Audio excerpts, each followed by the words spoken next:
I'm still John Dupuy in this life, and this is the weekly WeAwake um, online streaming meditation group.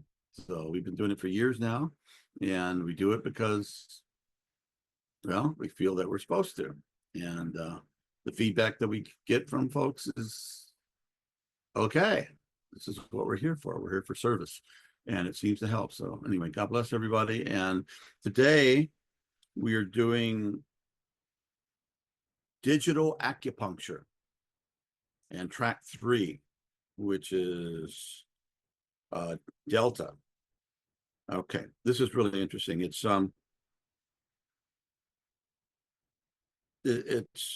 one of our earliest ones, as I said, and it involves not only brain entrainment but subtle energy. Okay, it says key encoded nature sounds for healing and renewal and releasing stress.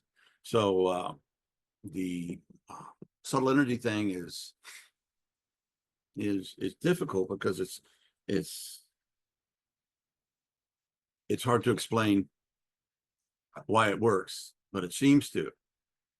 But if you look at a lot of medications, antidepressant medication, for example, and you read all the scientific stuff, and when it says we don't know why this works, but it seems to, this is a guess, So okay, so a lot of things we don't understand, but it seems to work. And of course, there's an ancient tradition of and Chinese culture of qi or qi and other peoples and traditions and places have had the same idea. And I used to do Reiki, just subtle energy stuff, and some really unaccountable things happen, that were just really mind blowing.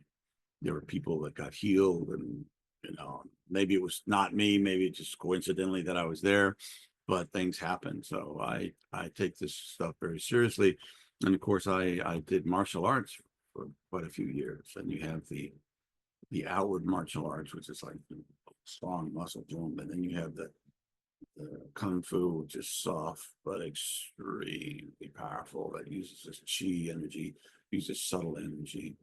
And when I was in a school in the military, learning language in German, there was a kung fu teacher there, and he wanted to demonstrate his stuff. So we're all military, and there's this like big Marine there, and says, "Okay, get in your most, stable stance." And he got down in like a football lineman thing, and this guy just went, and this guy goes back 15, 20 feet, just whoo, or he would touch you, bam, it'd be like electricity going through your body.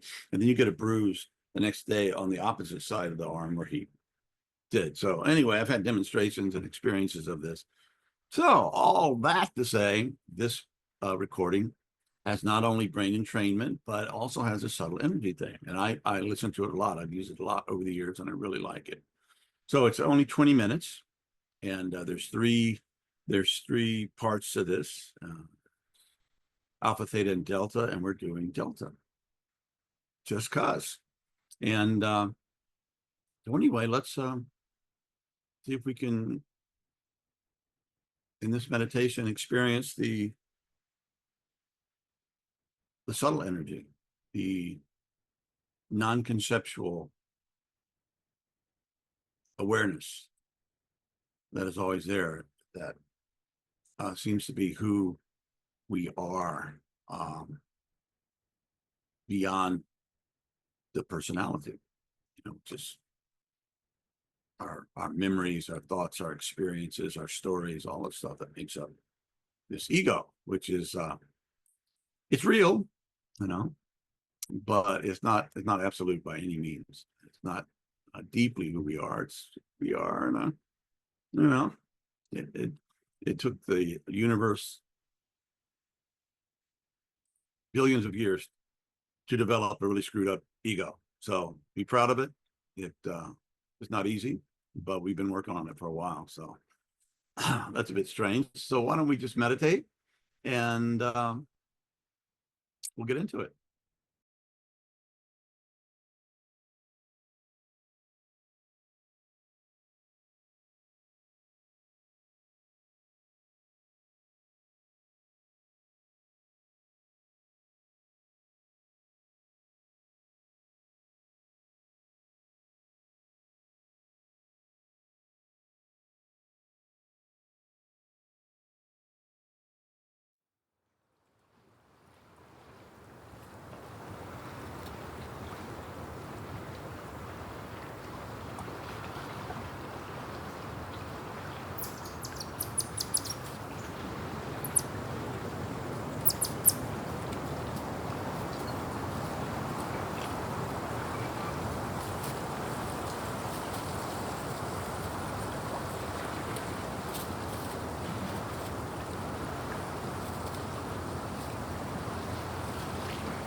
No, that was lovely.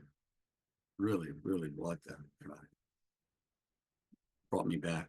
Spent years as a wilderness guide, mostly in southern Utah, canyons, mountains. When you're out there, you can smell storm coming, you can feel it. So sometimes you have a chance to find an alcove or a cave or something to get you out of it. Watch the rain come down, the lightning, and the thunder. See these dry creek beds turning into raging streams or small rivers right in front of you. You see them, and this whole wall of water coming down, whether it was just dry bed. Anyway, it's it's pretty peak experience, very spiritual, very one feels very connected to the universe and to the all. Moments like that. Anyway, that's what I found very, very powerful. Again, this is digital acupuncture. It's 3 tracks. And I'll talk a little bit about how I'm using uh, these tracks now. As you may or may know, or may not know, I'm participating in a podcast. I'm the host of a podcast with Roger Walsh called Deep Transformation. And we interview amazing people. And sometimes the energy, the spirit, the logos is flowing. It's really extraordinary. And we've been doing a series of conversations with Hamid Ali, who's known as A.H. Almas, this is nom de plume. And he is he's a spiritual master, he's a genius. So he combines psychology and spirituality and personal experience and science into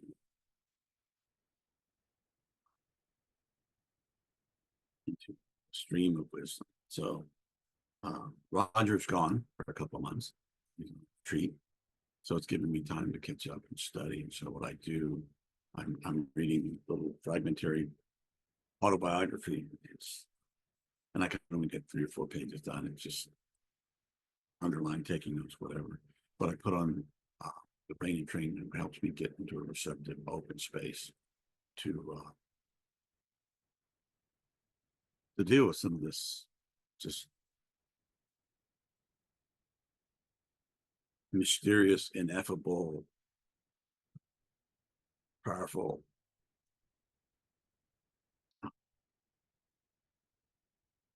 exploration of reality at the deepest level, even beyond the conceptual, even though the conceptual takes us there. And so I was listening to Infinity today while I was reading, studying. I'll read it for a while and just absorb the transmission from the writings. I think sometimes writing books stuff can be given a bad shrift, especially in a more green, if you know anything about the different levels, where the mind is bad and turn off your mind and just be there. But anyway, I think language and words can be magic, and our ancestors certainly thought they were. And when they started to be able to do signs that represented deeper truths and realities, and so practice every day. And I use these not only for meditation, but I use it also for studying, especially when I'm studying, not when I'm reading something on, the latest news or latest debacle or whatever on my iPhone. But when I'm really deeply in study in the Catholics, called Lectio Divina, divine study, sacred study, spiritual study. And it's a big help. And yeah, I don't. Yeah, Hamid is something else. Very kind, humble, good man. That's really important to me. A lot of times, spiritual teachers are If you've been around for a while, they behave very badly.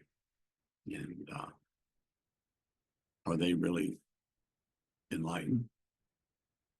Probably not.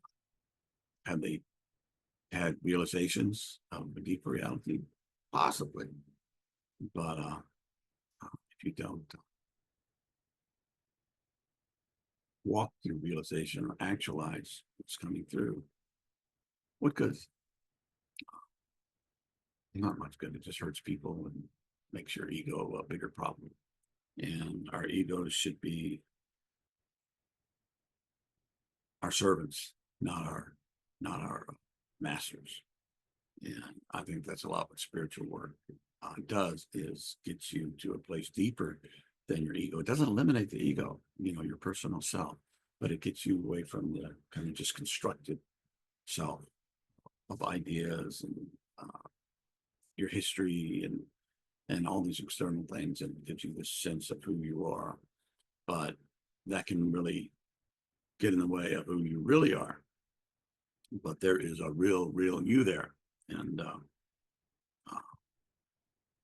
I've always thought the individual is very important. In a lot of spiritual traditions and stuff, it's just a false self. Get rid of it, and you're just one with everything. But I've never really trusted that too much. Hamid talks about that, how the personal and the unitive are both part of the same thing. So I think he calls the essential self, your personal essential self, as being pearl beyond price. So it is so you're worth it. So do the work and bring forth the pearl. And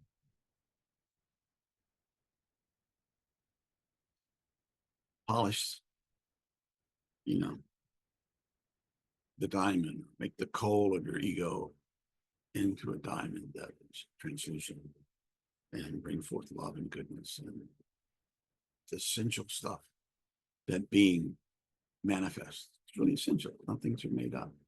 So anyway, thank you for sharing that.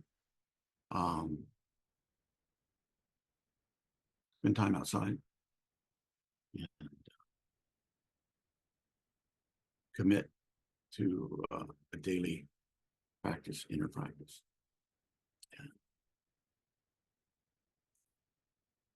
And if you do, you'll think I'm really smart. And which is good, I guess. So anyway, I guess that's about it. And God bless you guys. Thank you for being here again.